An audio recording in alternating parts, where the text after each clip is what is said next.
The sky cracked open at noon. One moment. It was another unremarkable day. Commuters flooding Tokyo streets, vendors hawking steaming buns, children laughing under the cherry blossoms. The next, the heavens split with a thunderous boom. A shadow eclipsed the sun as a monstrous obsidian warship descended, its hull bristling with plasma cannons. The city froze. Then chaos. Admiral Cayley's Vaith of the Galactic Dominion watched from the bridge, his four eyes narrowing in satisfaction.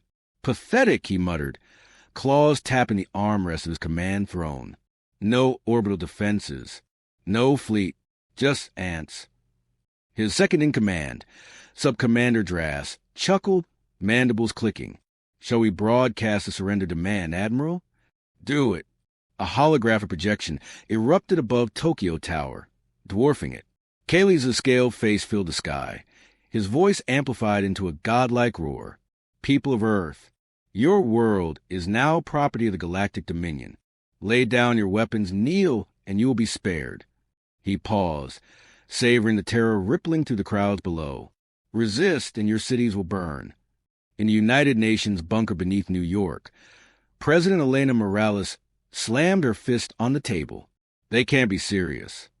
Around her, generals and diplomats exchanged shell-shocked glances. Earth had barely colonized Mars. Interstellar war was a fiction. Defense Secretary Carter wiped his brow. "Madam President, our nukes can't even reach their ships. What do we do?" Elena inhaled sharply. "We buy time." She turned to the screen. "Patch me through to every channel on the planet." On the streets of Tokyo, Sergeant Jake Ryder and his squad ducked behind a collapsed overpass as alien drones screeched overhead. "Orders, Sarge." Private Chin hissed, clutching her rifle. Jake peered through the smoke. The Dominion's shock troops, hulking, exoskeleton-clad warriors, were marching down the boulevard, energy rifles vaporizing anything that moved. "Guerrilla rules," Jake growled. "Hit hard, vanish faster." He signaled to Corporal Diaz, who grinned and primed a smoke grenade. "Chun, on my mark." A drone spotted them. Plasma fire erupted. Diaz lunged, shoving Jake aside as a bolt seared through her chest. "Diaz." Chin screamed. Jake's vision went red. He snatched Diaz's grenade, yanked the pin, and hurled it. The smoke billowed, swallowing the street. The aliens hesitated, just for a second, but it was enough. Jake's squad opened fire, bullets pinging off armor, until one found seam. An alien collapsed, shrieking. The others faltered. "Asterisk, they can bleed." "Asterisk," Chin yelled. Light years away, the Galactic Council observed via quantum stream. Chancellor 14's tentacles twitched in amusement. Look at them scramble, like grubs under a boot. The other delegates laughed, all except Scholar Tovies, whose bioluminescent markings pulsed uneasily. "With respect," Tovies interjected, "Earth's history suggests they do not submit easily." XIV snorted. "Their history is cave paintings and nuclear tantrums. The Dominion will crush them in a cycle." Tovies gestured to the hologram, where Jake's squad was now melting back into the ruins. "Then why are they retreating?" "Back on Earth." Cayley snarled as the report came in. Asterisk one squad asterisk delayed an entire battalion. Drass shifted nervously. "Their tactics are unpredictable. They use terrain like..." "Asterisk excuses." Asterisk, Cayley's backhanded him. "Glass the next city. Let them choke on a defiance." But as the order left his lips, an alarm blared. A technician gasped. "Admiral, they're primitive satellites. They've hijacked our comms." The Dominion screens flickered. Instead of surrender, a single phrase flashed across every display, every device, in every language on Earth. "You dare invade U.S.?" Then the feed cut to President Morales, her eyes blazing. "Then you'd better pray." Cayley's blood ran cold. The Dominion's calmed blackout lasted 17 seconds, just long enough for Earth to strike back. Admiral Cayley's Vaith roared as the holographic feed dissolved into static, his claws gouging the command console. "Find the source of that transmission. I want their defiance erased." But even as his technicians scrambled, new reports flooded in. Human militias ambushing supply convoys in Berlin, Mumbai, Lagos. Their tactics were crude, brutal, effective. A dropship had been down in the Amazon, its wreckage swarmed by tribesmen wielding poison darts and stolen plasma cutters. In the ruins of Tokyo, Sergeant Jake Ryder wiped blood from his brow and adjusted the scavenged alien respirator over his face. The air reeked of burning metal and ionized plasma, but the streets were theirs, for now. His squad moved like ghosts through the smoke, their boots silent on cracked concrete. "Got another one," Chin whispered, crouching beside a dead shock trooper. She pried the energy rifle from his grip, fingers trembling with adrenaline. Batteries almost dead, but a low cut her off. Jake's spine stiffened. Drones. They barely dove behind a collapsed maglev track before the sky ignited, plasma bolts cratering the street where they'd stood. "They're learning," Jake muttered. The Dominion had stopped marching in neat formations. Now they hunted in packs, flushing humans into kill zones. Chin ejected the rifle's spent power cell. "So do we?" In the UN bunker, President Elena Morales watched the carnage on a mosaic of screens. Defense Secretary Carter pointed to a flickering satellite feed, a human stealth bomber, jury-rigged with reverse-engineered alien shielding, streaking toward the Dominion's orbital supply depot. The Osaka's crew pulled it off. Their cloaking tech isn't perfect, but the feed erupted in white light. The depot shattered, debris scattering like shrapnel. A cheer rippled through the room. Elena didn't join them. "They'll retaliate," she said softly. "Where?"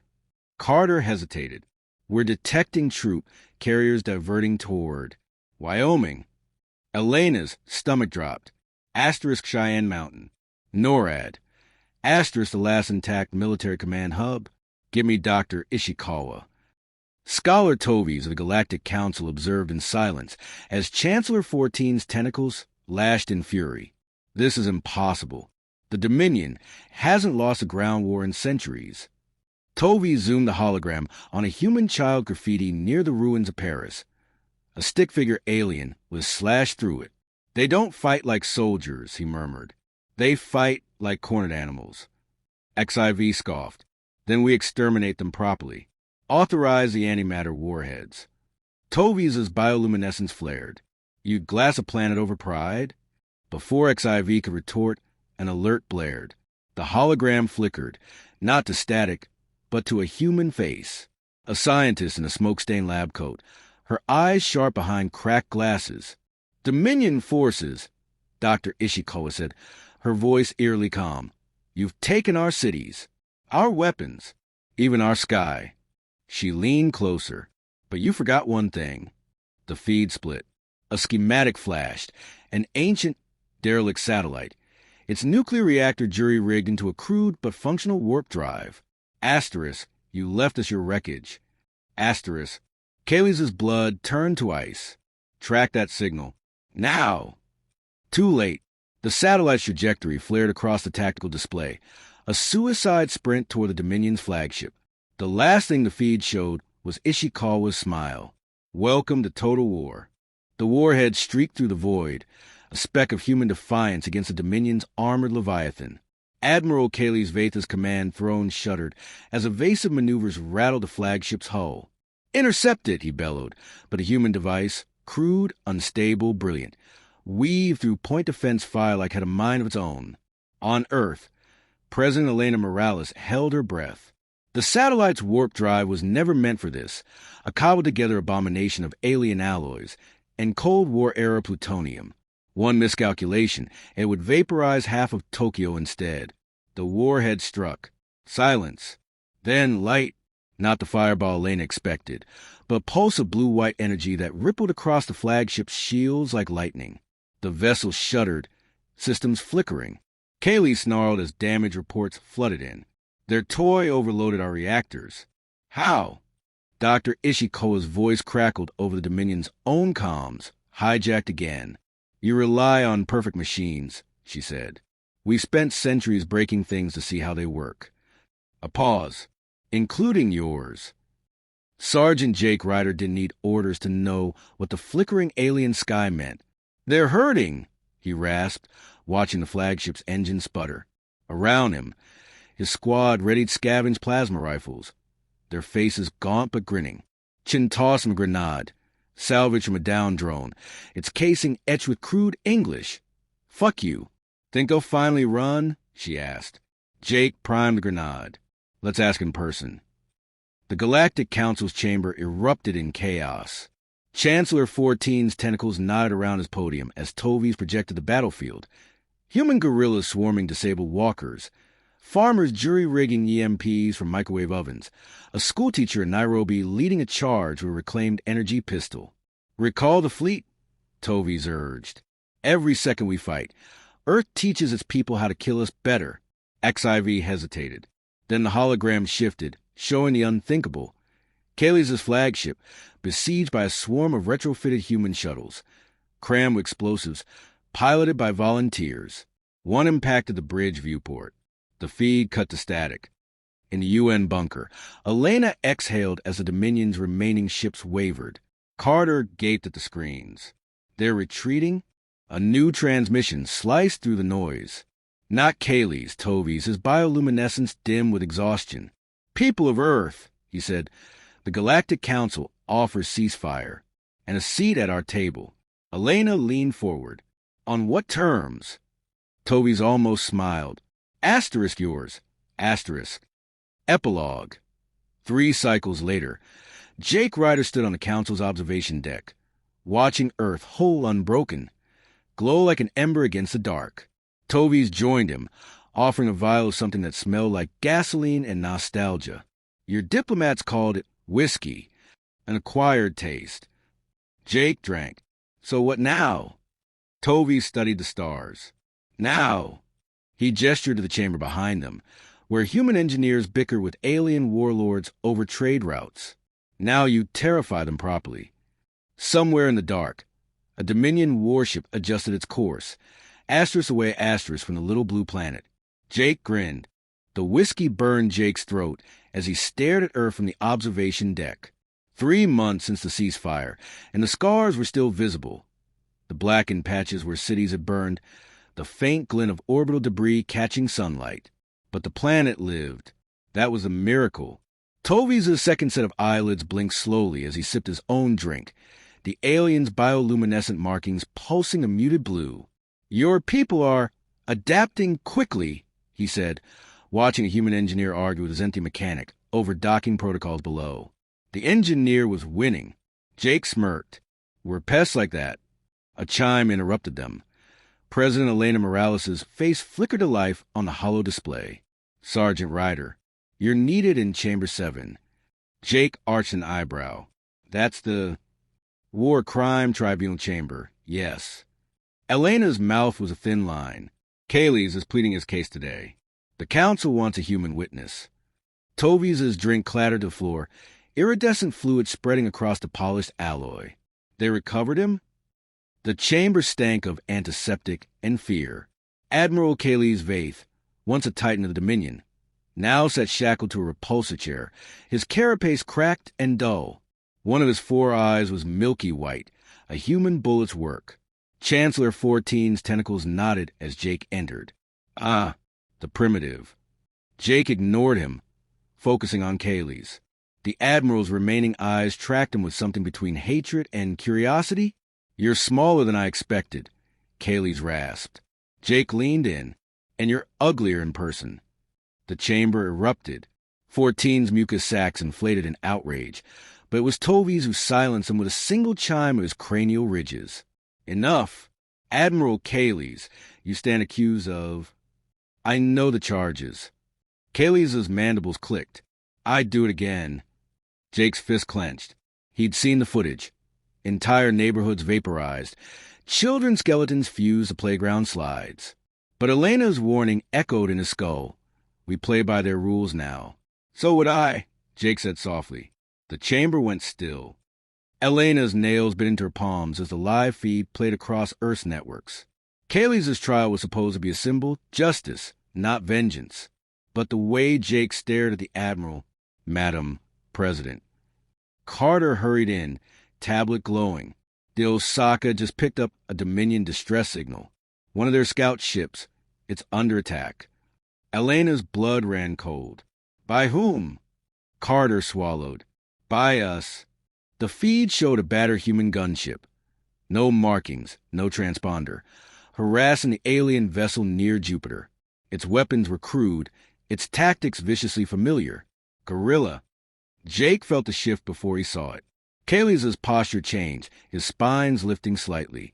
The Admiral had seen the alert flashing on 14's console too. Your piece! Kaylee's hiss is a lie. Tovies intercepted the feed, his bioluminescence flaring crimson in alarm. Those aren't Earth forces. They're ours, Jake finished. He recognized the gunship's patched hull. Chun! The chamber dissolved into chaos. XIV screeched for orbital strikes, Tovies for restraint. Only Kaylee's was calm, his ruined face twisting into something like respect.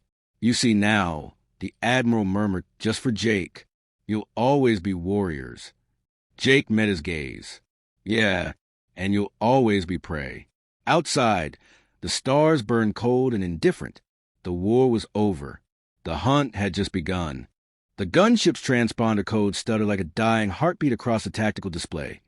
Chen's Asterisk ship, no doubt, but the weapon's signature was all wrong. Too precise. Too Dominion.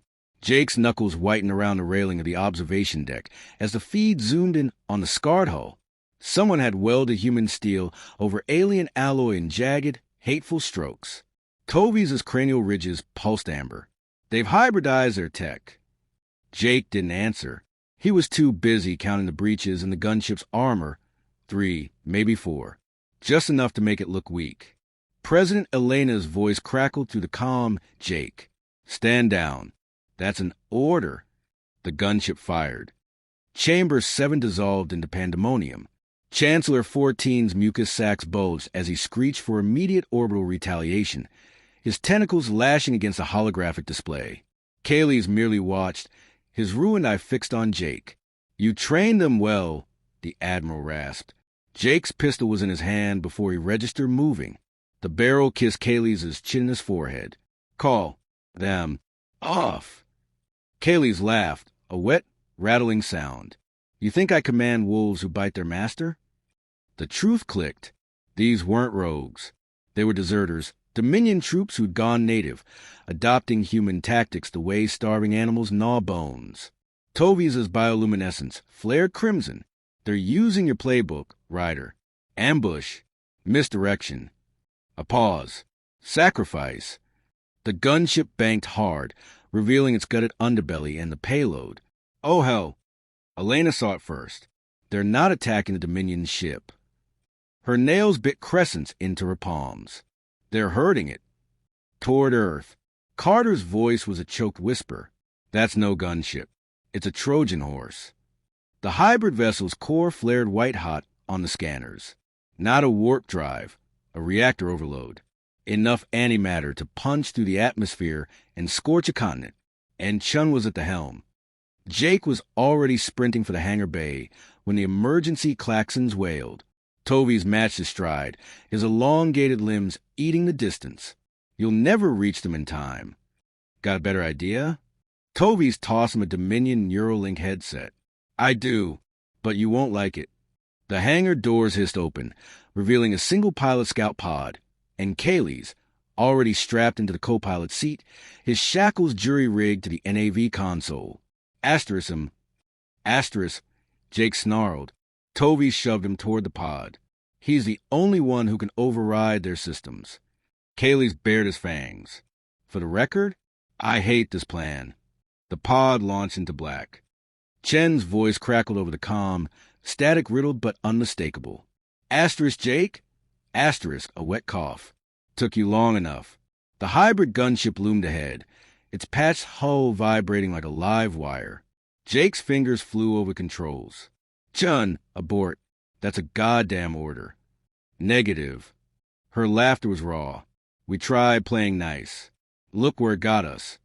The gunship lurched, its trajectory locking. Tell Earth. Kaylee's claws stabbed the Neuralink. The Admiral's body convulsed as he brute forced a connection, his remaining eye rolling back.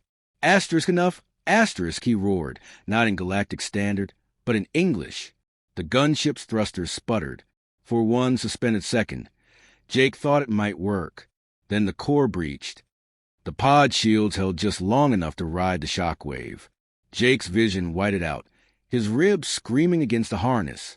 When the stars swam back into focus, there was nothing left but glittering debris, and the Dominion scout ship, drifting crippled but whole.